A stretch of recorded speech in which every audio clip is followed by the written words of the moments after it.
Bueno, como título, esta enseñanza, adversidad, ¿no?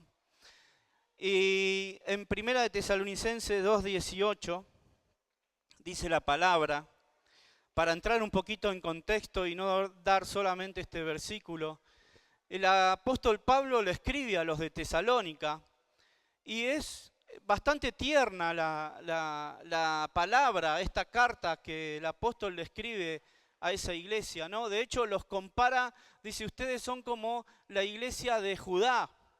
La iglesia de Judá era una iglesia que era perseguida, martirizada, que era atribulada, que de hecho que los que perseguían a la iglesia de Judá, que mataron al hermano de Juan, a Jacobo, que metieron en la cárcel a Pedro, y que fueron los que hicieron todo para que Jesús fuese crucificado, eran estas personas que perseguían a la iglesia de Judá.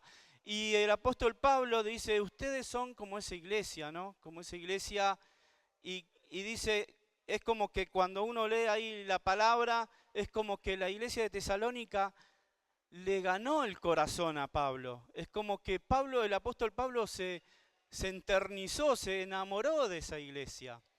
Porque dice, nosotros trabajamos de día y de noche para poder impartirles la palabra, enseñarles la palabra, pero algo que el apóstol dice ahí, cómo ustedes recibían la palabra, con la ternura que nos recibían, cómo ustedes recibían la palabra cuando nosotros la predicábamos y cómo nosotros éramos tiernos entre ustedes y ustedes eran tiernos con nosotros. Una iglesia que era una iglesia mayormente de gentiles, pero que fue transformada la vida de esas personas en esa ciudad por la palabra de Dios. ¿Por qué? Porque fue bien recibida la palabra. Cuando la palabra la recibimos con un corazón dispuesto, abierto, a que el Señor haga una transformación, un cambio en nuestra vida, seguramente la palabra nos va a transformar y nos va a cambiar.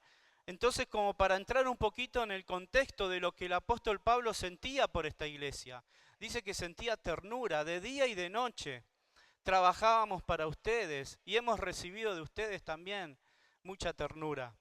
Pero dice acá que el apóstol en muchas ocasiones quiso volver a visitarlos, después de haber estado ahí, después de haber fundado esa iglesia.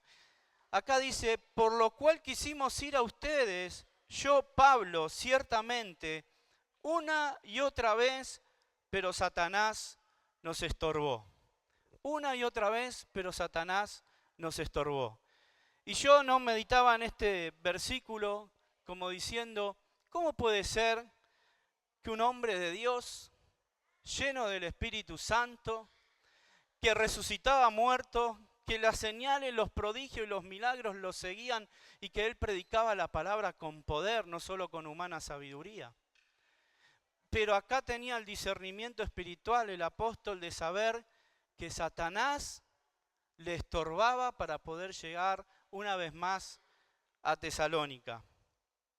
Y porque la verdad, hermanos, que el diablo muchas veces se opone a lo que Dios quiere hacer en nuestras vidas, o aquello a lo que Dios quiere que nosotros hagamos.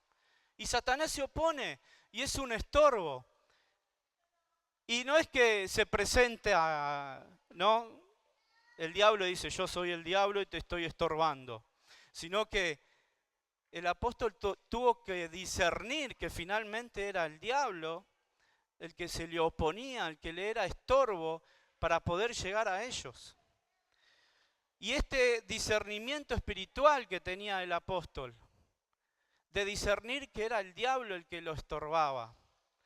Y yo puse como título esto de adversidad porque siempre, un poco viene de la mano, un poquito ahí Juan comentó, siempre la adversidad que viene y nos llena de excusa de que porque el trabajo, de porque la situación económica, de porque hoy no me siento bien o no tengo ganas, de porque no me da el tiempo, o de porque simplemente estamos apagados en nuestros corazones, o estamos fríos en nuestros corazones, o estamos apáticos, y entonces no hacemos la obra del Señor.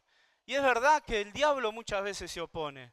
Es verdad que él es un estorbo para que la obra del Señor, y que como dice también la palabra corra y sea glorificada. El apóstol Pablo decía, oren por nosotros para que la palabra corra y sea glorificada, que corra, que fluya y que vaya a esos lugares en donde va a transformar y cambiar la vida de las personas.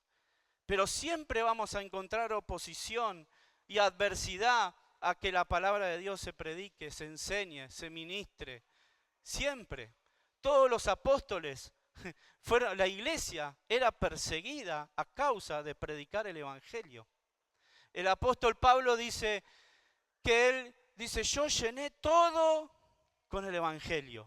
Lo llené todo con el evangelio. Y tenía intenciones de ir a España, que finalmente sabemos que no pudo llegar, pero como España era en aquel tiempo, era lo último de la tierra, él queriendo cumplir con el llamado, con la gran comisión en la que Jesús dijo, hasta que esta palabra nos sea predicado hasta lo último de la tierra, donde todos conozcan el evangelio, entonces recién será el fin. Y tenía este fuego el apóstol, esta pasión por Dios, de que todo el mundo conozca la palabra de Dios. ¿Por qué? Porque acá mismo en Tesalonicenses también habla, porque él tenía el deseo de que Jesús regrese. Él tenía el anhelo de que Jesús regresara y que sabía que tenía que predicar la palabra a todo lugar. Pero el diablo se opone y presenta adversidad muchas veces para que nosotros no salgamos adelante, no nos comprometamos con Dios y llevemos una vida lamentablemente de tibieza y no nos comprometamos con las cosas de Dios, realmente con todo nuestro corazón, con toda nuestra alma y con toda nuestra mente. Entonces cuando nos enfriamos y tenemos desamor y dejamos que las adversidades nos inunde, nuestro corazón se enfría, empieza a haber desamor y empieza a haber apatía. Pero hay veces que nosotros tenemos que luchar en contra de las adversidades y hablarle a la adversidad y hablarle si es necesario al diablo para que se aparte del lugar a donde el Señor nos quiere mandar y nos quiere enviar. Porque la persecución va a estar siempre. Y en base a esto yo quería un poquito, compartir la palabra en Marcos capítulo 4, versículo 35 al 40. Me prometieron que no se iban a dormir, ¿sí o no? Ah, bueno. Y vamos a leerlo, dice, en un momento Jesús había estado toda una noche orando, al otro día estuvo enseñando la palabra, estuvo durante todo el día sanando enfermos, haciendo milagros, enseñando acerca del reino. Y a la noche le dice a los discípulos, bueno, vamos a la barca, crucemos ahí el mar de Galilea, crucemos al otro lado de la orilla, ¿no? Para entrar un poco en contexto, y dice, ese día al anochecer dijo a sus discípulos, crucemos al otro lado. Entonces dejaron a la multitud y se lo llevaron en la barca donde estaba. También lo acompañaban otras barcas. Y ahí se desató entonces una fuerte tormenta y las olas azotaban tanto la barca que ya comenzaba a inundarse. Mientras tanto Jesús estaba en la popa durmiendo, en la parte de atrás, durmiendo sobre una almohada o sobre un cabezal. Así que los discípulos lo despertaron. Maestro, gritaron, ¿no te importa que nos ahoguemos? Entonces él se levantó, reprendió al viento y ordenó al mar, silencio, cálmate. Entonces el viento se calmó y todo quedó completamente tranquilo. ¿Por qué tienen tanto miedo?, les dice Jesús a sus discípulos. ¿Todavía no tienen fe? Ellos estaban espantados y se decían unos a otros, ¿quién es este hasta que el viento y el mar le obedecen? Hermanos, esto Muchas veces este pasaje lo hemos escuchado muchas veces seguramente, ¿no?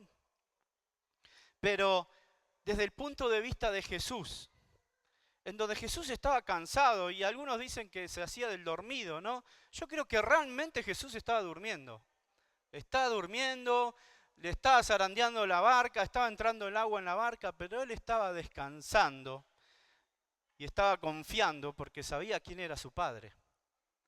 Entonces no le preocupaba ni las olas, ni el viento, ni el agua que entraba en la barca, porque el que conducía su vida era su papá. Pero nosotros, como los discípulos de Jesús, a veces vemos la adversidad y inundan nuestro espacio, nuestro lugar, nuestra barca, hacia donde queremos ir. Y nos frenamos y nos detenemos en las adversidades, en los problemas, en las situaciones y no le hacemos frente. Yo me lo imagino a Jesús, que se levantó ahí medio dormido diciendo, uy, Dios mío, qué pesado estos tipos, ¿no? ¿Hasta cuándo voy a estar con ellos? ¿No? Y con esa autoridad que le ordenó a la tempestad y la tempestad se paró al instante, hermano, así. Y hay veces que a mí me ha pasado, sinceramente, cuando siento la oposición, siento la adversidad, y no es que el diablo se presenta, porque muchas veces lo hace a través de personas que no nos entienden, de personas que no comprenden cuál es el llamado de Dios a nuestra vida o cuál es la carga que nosotros tenemos del Señor en nuestro corazón. Y a veces pasa incluso dentro de nuestra misma casa o de nuestro mismo hogar, o en la iglesia, o en el lugar en donde nos movemos. Las adversidades a veces no solamente son externas, sino que también a veces son internas, porque la adversidad se le estaba metiendo ahí adentro de la barca en donde ellos estaban. Y muchas veces es cuando nosotros tenemos que discernir y frenar las adversidades con autoridad, en el nombre de Jesús. Y las tenemos que enfrentar, porque si nosotros sabemos hacia dónde vamos, quién es nuestra meta, cuál es el camino que tenemos que seguir, tenemos que ser guerreros, porque el reino de los cielos sufre violencia y son los valientes, los violentos, quienes lo arrebatan. Pero hay veces que estamos en el camino del Señor y cualquier cosita, ay, no puedo, y nos desviamos y caemos en la tentación y dejamos que las adversidades inunden nuestra mente, inunden nuestro corazón y dejamos de salir adelante. Y perdemos las metas, que incluso quizás fue Dios quien puso esas metas en nuestros corazones. Por eso es que acá Jesús dio una gran lección. Ahora fíjense en qué es lo que pretende hacer la adversidad. Robarnos la fe, debilitarnos en la fe. El año pasado compartí 2 enseñanzas acerca de la fe. Hoy voy a hablar un poco de la fe. Pero Jesús dio 23 enseñanzas, por lo menos que estén registradas, acerca de la fe.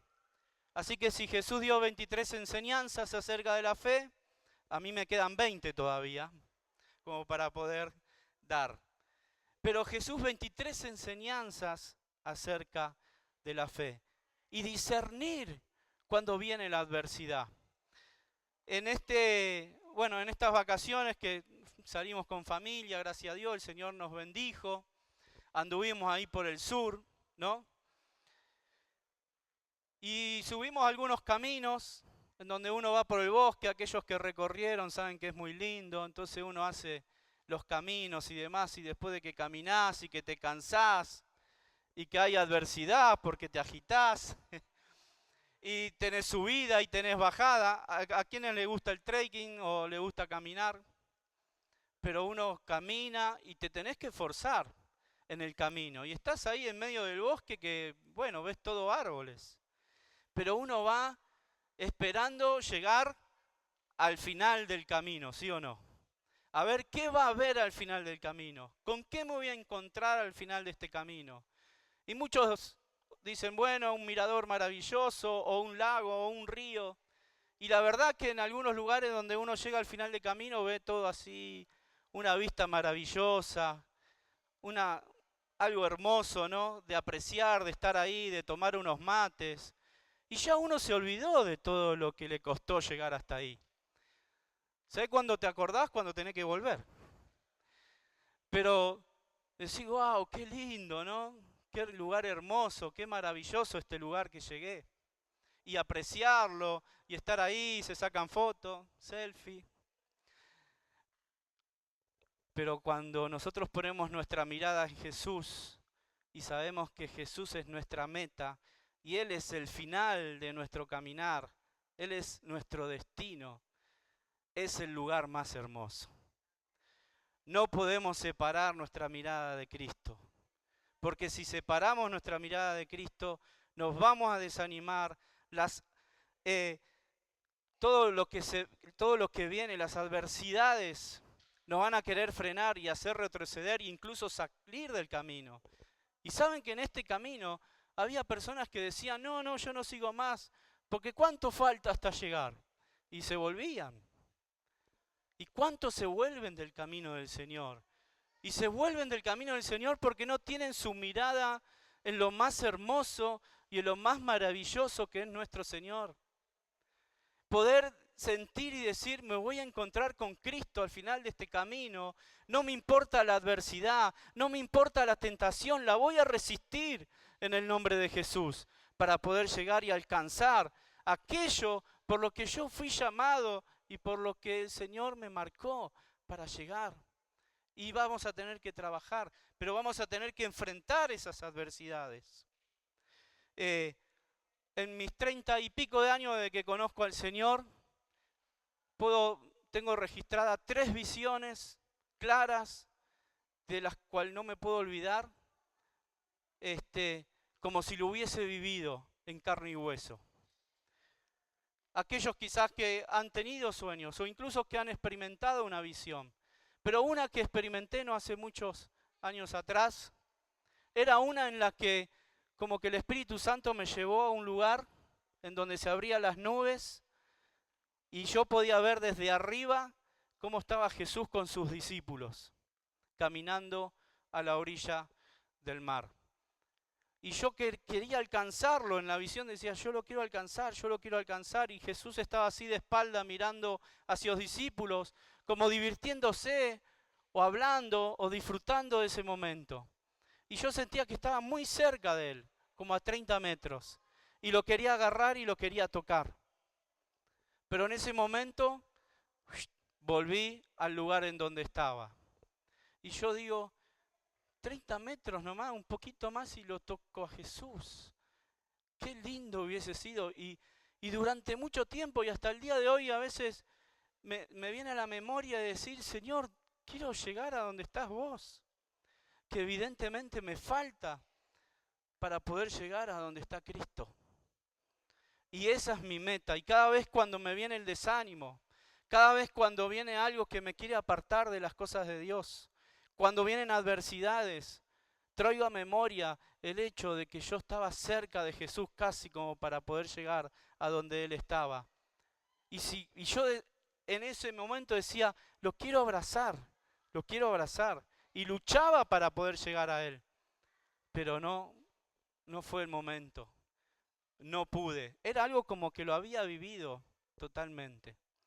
Y a veces, hermanos, estamos tan cerca de Jesús que casi lo podemos tocar.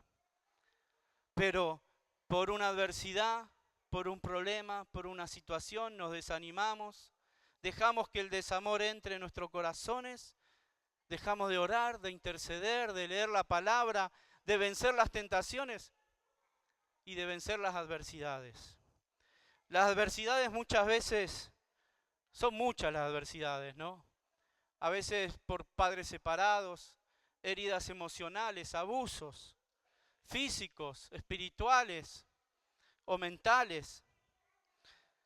Pero como les decía, Jesús 23 veces está registrado en la palabra que Él enseñó acerca de la fe. No las voy a leer las 23. ¿Quiere que lean las 23? Si no se duermen. Sí, me dicen algunos. Vamos los valientes. Pero 23 enseñanzas Jesús da.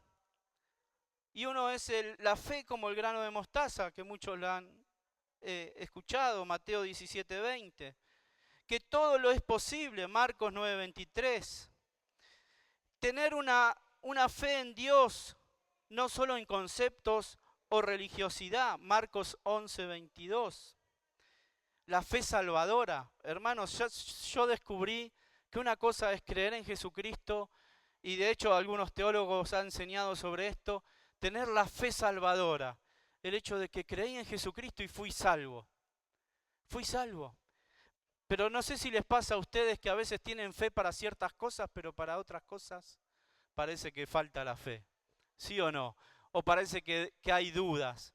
Creímos en Jesucristo, los discípulos creyeron en Jesucristo, estaban en la misma barca que Él, pero no les alcanzó la fe para reprender esa adversidad que estaban teniendo en ese momento y que todo fuese calmo. Tenían la fe en Jesucristo, pero no tenían la fe de esta fe del poder de Dios, de creer que en el nombre de Jesucristo todas las cosas están bajo su señorío, porque Dios lo puso a Él sobre todas las cosas, en el cielo, en la tierra y debajo de la tierra. Entonces a veces tenemos la fe salvadora, pero nos falta fe para otras cosas. Fe sin dudas, ¿no? Marcos 11:28, acceso al poder divino, la fe y las obras. Fe en tiempos de temor. La fe viene por el oír. Confianza total de dependencia en Dios. Y así las 23 enseñanzas que Jesús habla acerca de la fe. ¿Será importante la fe? Tener esta convicción. Porque cuando estamos confiados en el Señor y cuando tenemos fe en Él, se van los temores, tenemos confianza, tenemos seguridad. Y la verdad, hermanos, que cuando uno va a emprender algo, cuando uno va a hacer algo, cuando uno va a obedecer lo que Dios le dijo, aparecen estos temores y aparecen estos miedos. Pero ahí es cuando el Espíritu Santo puede operar en nuestros corazones, ayudarnos, porque los discípulos dijeron, ayúdanos en nuestra fe, porque varias veces Jesús le dijo, ¿qué les pasa, hombres de poca fe?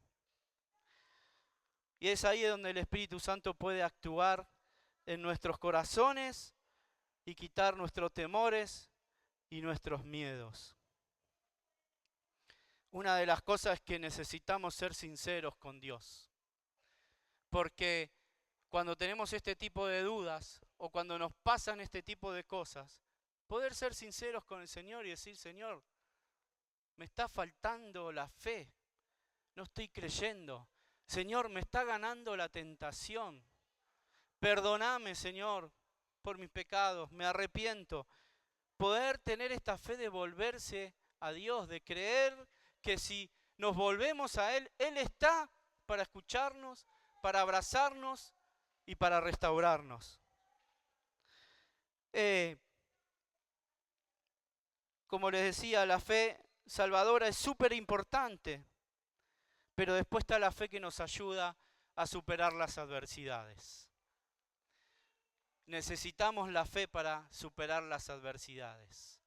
Y qué lindo es cuando superamos las adversidades porque hemos creído en el Señor Jesucristo y Él nos da la fe y el poder para superar toda situación y toda adversidad que venga en contra de nuestra vida. Para poder ser sanos, para poder ser libres y para poder disfrutar de una comunión con el Señor. Porque hermanos, si nos detenemos a mirar las adversidades, nos frenamos, nos ahogamos y no tenemos el anhelo y el deseo de salir adelante. Por eso, qué importante, ¿no? Dejar las dudas y las excusas de lado. Y las insatisfacciones de lado. Hay veces que le echamos la culpa a los demás porque yo no crezco en el Señor, porque yo no estoy siendo edificado. Uy, me cambiaron el horario del discipulado, ahora no puedo ir, tengo que trabajar. Pero entender, hermanos, que nosotros somos los responsables de cada día venir al Señor y ser edificados en la palabra y en nuestra comunión con Él. El venir a la reunión, a la iglesia o el estar en un discipulado nos ayuda porque la comunión es importante, que tengamos comunión unos con otros. Y es lo que nos ayuda también a superar las adversidades. Pero no puede ser esa excusa de que dejemos de buscar a Dios.